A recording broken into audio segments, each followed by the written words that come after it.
ఆ ఫోటో అక్కడే ఉండనివ్వమ్మా. ఎన్నోసార్లు బయట మా ఇంటి పరువు పోయింది. ఇప్పుడు కొత్తగా పోయేదేముంది?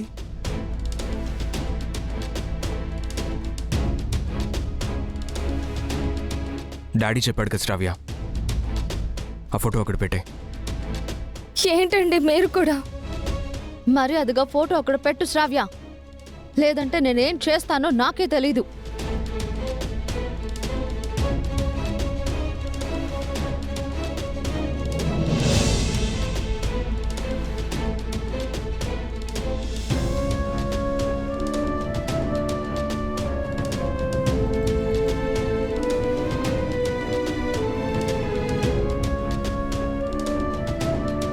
ఇంటికి ఎవరైనా వచ్చి చూస్తే బాగోదు అన్నావు కదా, అలాగే మీ అన్నయ్య నాకు మ్యాచెస్ చూస్తాను అన్నాడు.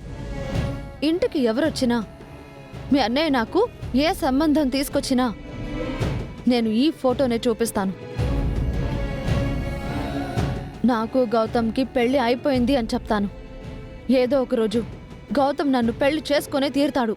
మా అన్నయ్యకి నీకు పెళ్లి జరుగుతుందని ఇంకా ఎలా అనుకుంటున్నావు అదితి? అదెప్పటికీ జరగని పని. ఏంటి ఓవర్ చేస్తున్నావు?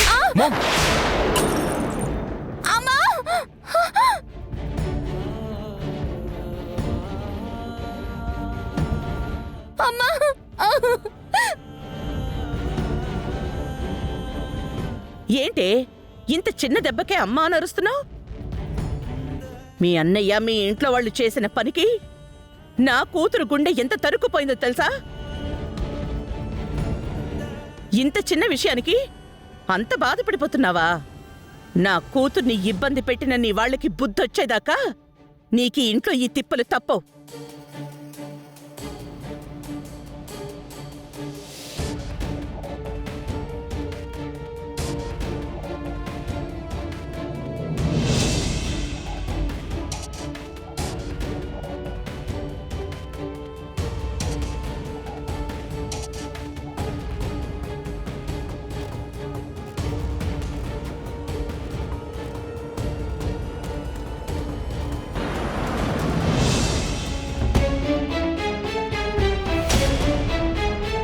ఇప్పుడే బాబు గారితో పెద్దావిడ అహల్యకు పెట్టిన కండిషన్స్ గురించి, సంతకం చేయించుకున్న అగ్రిమెంట్ గురించి చెప్పాలి. చెప్పేస్తాను.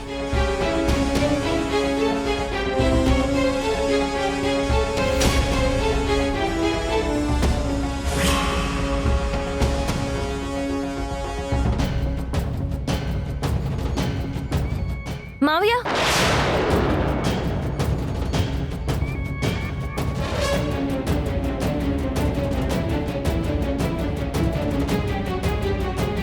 ఏంటి మావయ్య? అది నిన్నే మావయ్య. బాబుగారితో కొంచెం మాట్లాడాలమ్మా. ఆయనతో ఏం మాట్లాడాలి? బాబుగారికి ఒకటి చూపించాలమ్మా. ఏం చూపించాలి?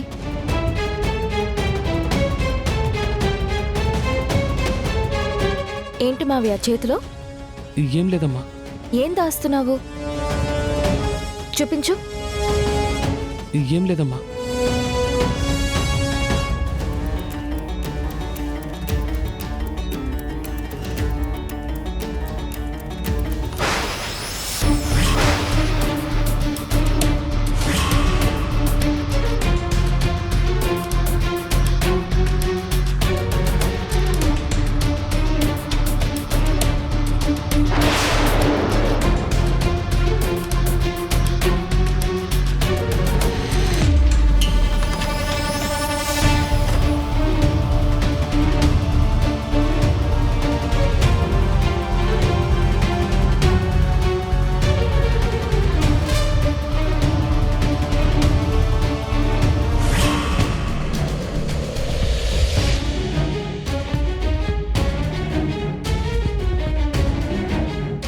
ఏం చేస్తున్నావు మావయ్య నువ్వు?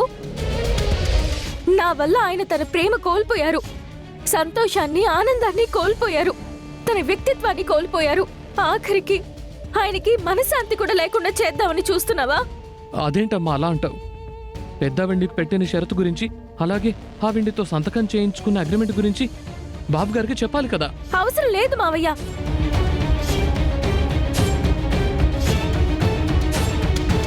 పెద్దావిడ నాతో సంతకం పెట్టించుకోక ముందే షరతు పెట్టక ముందే నేను బిడ్డని కని ఇంట్లో నుంచి వెళ్ళిపోదామని ఎప్పుడో నిర్ణయించుకున్నాను. ఏం మాట్లాడుతున్నావు అమ్మా? బిడ్డను కానీ ఈ ఇంట్లోంచి వెళ్ళిపోతావా? అంటే ఈ ఇల్లు నీకు అక్కర్లేదా? నీకు తాళి కట్టినవాడు నీకు అక్కర్లేదా? నీ కడుపున పుట్టినవాడు నీకు అక్కర్లేదా? నీ కుటుంబం నీకు అక్కర్లేదా? నాకేం వద్దు మావయ్య, నేను వెళ్ళిపోతాను. ఏం మాట్లాడుతున్నావు అమ్మా? అలా ఎలా వెళ్ళిపోతావు? తాళి బంధాన్ని పేగు బంధాన్ని అంత సులభంగా అసలు గౌతమ్ గారు నా మెళ్ళో తాళి కట్టకపోయి ఉంటే 6 నెలల క్రితమే నీ మేనకోడలు చచ్చిపోయి ఉండేది మావయ్య. అసలు కాశ్మీర్లో ఏం జరిగిందో తెలుసా? నేను ప్రేమించింది ఎవరినో తెలుసా? నేను పెళ్లి చేసుకోవాలనుకుంది ఎవరినో తెలుసా? నీకేమీ తెలియదు మావయ్య. ఇప్పుడు చెప్తాను విను. నేను ప్రేమించింది, పెళ్లి చేసుకోవాలనుకుంది గౌతమ్ గారిని కాదు, ఇంద్ర గారిని.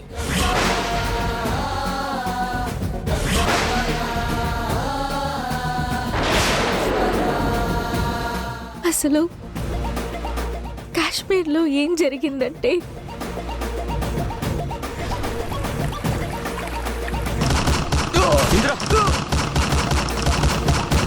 ఈ క్షణం నుంచి అహల్య బాధ్యత నీదే.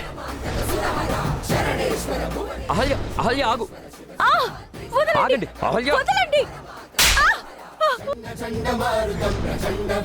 తను గర్భవతి.